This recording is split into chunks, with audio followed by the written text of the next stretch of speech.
안녕하세요. 송승훈 전도사입니다. 오늘 읽을 본문은 시편 50편 1절로 15절입니다. 각자 읽으시고 이 메시지를 들으시길 바랍니다. 우리가 계속 헌금에 대해서 배우고 있는데 앞서 말씀드린 매주 헌금을 하는 이유는 무엇이고 하나님께서 헌금을 언제 받아주시며 또한 헌금을 현실적으로 얼마만큼 드려야 하는 문제에 대해서는 잠시 조금 미뤄두고 오늘은 헌금에 들어있는 정신을 살펴보도록 하겠습니다. 헌금 가운데는 예배의 정신이 담겨 있습니다. 첫째로 헌금은 그것 자체에 벌써 감사의 의미를 지니고 있습니다. 그래서 주신 은혜에 해당한 대로 헌금하는 것입니다.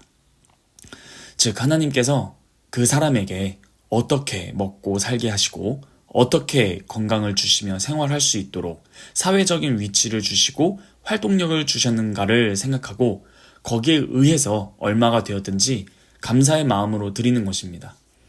헌금을 더 많이 드릴 수도 있겠죠.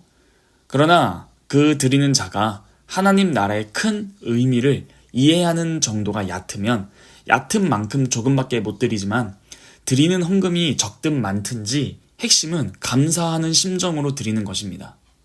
둘째로 저의 전부가 주님의 것입니다 하는 고백이 들어 있습니다. 또한 셋째로 기도하는 호소의 마음이 붙어 있습니다.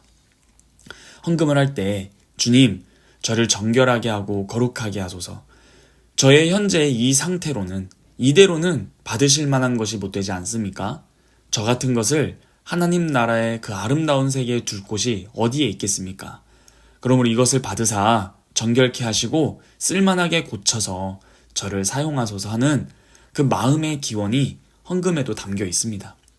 그리고 동시에 그러므로 제가 주님의 것이라는 확증을 주시옵소서 하면서 주 앞에 나아갈 때 주님께서는 오냐 그렇다 내가 너를 과연 받았다 하시는 뜻으로 그 드린 자에게 그럼 너는 모두 내 것이니까 너는 어디 가서 무엇을 해라. 너는 이렇게 해라. 저렇게 해라. 하는 주님의 지시가 있을 것입니다. 사명이라는 것인데요. 과연 그의 전부를 다 받으셨음을 확증하시는 뜻으로 어떻게 나타내 주시는가 하면 드린 예배자에게 무엇을 해야 할 것을 반드시 깨닫게 하신다라는 것입니다. 이런 것들이 헌금에 포함되어 있습니다.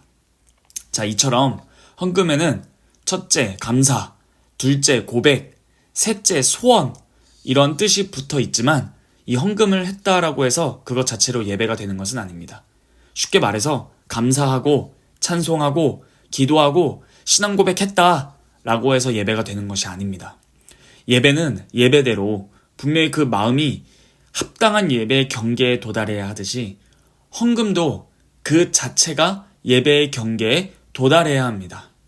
자, 그럼 예배자의 심정은 무엇입니까?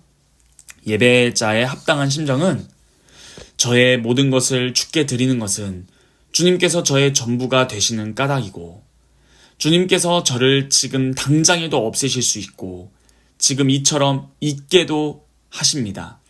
무엇보다 주께서 저를 이 땅에 두신 까닭은 주님께서 저를 향한 거룩한 뜻이 있는 까닭입니다. 그러므로 저는 하나님으로만 만족합니다 하는 이것이 예배자의 정당한 심정입니다. 쉽게 말해서 예배가 예배되는 것의 핵심은요. 주님께 무엇을 해달라 혹은 주님 제가 무엇을 하겠습니다 하는 고백보다 하나님 존재 자체의 위대한 절대적인 주권 앞에서 예배자가 숭엄한 심정을 먼저 가지는 것이 경배하는 자의 합당한 마음입니다. 뭘 해달라? 뭘 하겠다? 그게 아니라 주님 그분 자체로 만족하는 것입니다. 자, 헌금에도 이러한 심정이 따라 붙습니다. 경배하는 마음. 아, 주님께서는 이렇게 저의 전부를 드려서 섬겨야 할 분이십니다. 하고 내어 드리는 그것으로서 나는 무엇을 생각하게 되냐면 헌금 시간에 돈을 내면서 나는 자연스럽게 주님은 이렇게 나의 전부를 드려서 일생 끊임없이 섬겨야 할 분이시구나 하는 이러한 자기 인정이라는 것이 생깁니다. 자기 인정이요. 그러므로 헌금할 때 이러한 마음, 경배의 심정이 있어야 하는 것입니다. 이것이 바로 이 세상 사람에게 하는 경배와 존경과 여타 다른 것과 다른 심정입니다.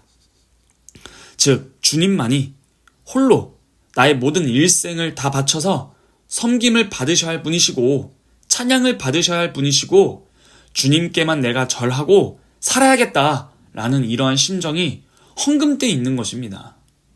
헌금은 돈 내는 시간이 아닙니다. 이처럼 헌금에는 예배의 정신이 있습니다. 또 헌금은 예배 때 이 예배자의 영혼이 하나님 앞에 절하는 하나의 형식이 됩니다. 헌금이 곧 예배는 아니지만 이 헌금은 하나님 앞에 예배를 드리는 영혼의 경배의 한 부분, 한 형식이 됩니다. 헌금은 예배의 한 부분을 차지하는 것입니다. 그래서 헌금이 예배하는 자의 경배의 방식이 되는 것이겠죠. 하나님을 경배하고 싶으십니까? 그러면 헌금하는 것입니다. 왜죠? 헌금에는 지금까지 말씀드린 여러 요소들이 붙어있기 때문입니다. 자, 지금까지 제가 말씀드린 이러한 헌금의 개념, 헌금 안에 들어있는 예배의 개념을 잘 이해했다면 헌금이란 세상에서 하는 기부금과 전혀 다른 의미를 가진다라는 것을 깨닫게 됩니다. 물론 헌금에 기부의 의미가 없는 것은 아니겠다만 진정한 헌금이 되려면 오직 하나님께만 전체를 드려 일생을 쉼없이 다른 데로 치우침 없이 섬기고 살아야 한다는 그 심정에서 이 심정을 표시하는 상징으로 이 헌금이라는 것을 드리기 때문에 세상의 사람에게는, 그러니까 세상에 있는 사람들 누군가에게도 이런 헌금의 정신으로 절대 못합니다. 헌금은 이처럼 독점적이라서 하나님 이외에 다른 어떠한 존재에게 드릴 수 없는 심정을 주님께 헌금이라는 형식을 취해서 드리는 것입니다. 헌금할 때 중요한 동기는 바로 하나님 앞에 예배드리고 싶다 하는 것이 첫째입니다. 헌금할 때 예배하고 싶다라는 것입니다. 헌금이 어떻게 사용되는가? 교회는 헌금을 어떻게 사용할 것인가?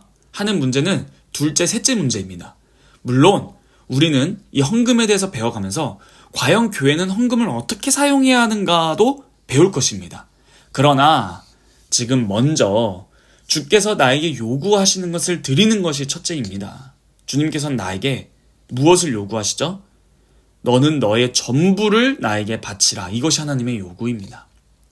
그러므로 헌금은 항상 개인이 어떤 동기로 주님께 드리는 것입니다. 자, 하나님께 무엇을 드렸다면 이 지혜로운 청지기와 같이 지혜를 써서 언제 어떻게 이 재산이 필요하고 하나님의 거룩한 능력이 필요한가 이런 것을 스스로 잘 판단해서 마음 가운데 성령의 감동하심을 입은 대로 가지고 나가서 드리는 것입니다. 자, 결국 헌금할 때 우리는 무의식적 상태에서 돈을 그냥 내는 것이 아닙니다. 하나님 나라의 필요를 자기가 얼마만큼 이해하고 느꼈는가에 따라 그것이 동기가 되어서 드리는 것입니다. 자신이 하나님께 쓰임받고 싶고 하나님 나라에 대해서 큰 일을 하고 싶다. 나도 하나님 나라의 큰 일에 보탬이 되고 싶다? 한다면 큰 일을 할 만큼 드려야 하는 것은 정상입니다. 세상에서도 난 큰 빌딩을 세우고 싶다 하는데 1,000원 내는 사람은 없습니다. 자신의 지혜와 능력과 물질 다 드리는 것입니다. 자, 이게 무슨 말이죠? 돈을 많이 내라는 것입니까? 아닙니다. 결국 하나님 나라에 대한 깨달음이 그 사람의 모든 행동을 좌우합니다. 하나님 나라에 대한 깨달음이 그 사람의 모든 것에 대한 크기를 결정합니다. 그러므로 과부가 왜 예수님께 많이 냈다라고 평가를 받았을까요? 그 과부의 돈만 볼 것이 아니라 그 과부의 하나님 나라에 대한 깨달음을 함께 보아야 합니다. 하나님께서 큰 일을 나에게 맡기셨을 땐 내가 느끼고 깨달았을 땐 그 말은 곧 하나님께서 나에게 감당할 능력도 주셨다라는 것이 전제입니다. 왜죠? 나에게 큰 일을 감당할 능력이 없다면 하나님께선 보여주시지를 않습니다. 감당할 능력이 나에게 없는데 하나님은 나에게 느끼게 하셨다? 하나님은 그렇게 일을 안 하십니다. 할 수 없는 사람에게는 하나님 나라의 큰 일도 보여주시지 않습니다. 자, 그러므로 헌금은 각성에 따라 움직이는 것입니다. 그리고 그 각성은 그 각성에 따라 무엇을 행동할 만한 사람에게 각성시켜 주시는 것입니다. 그러므로 말씀에 대한 깨달음은 주님께서 요구하시는 것이 분명히 있다는 것에 대한 절차를 밟는 것입니다. 오늘은 여기까지 하도록 하겠습니다. 수고하셨습니다.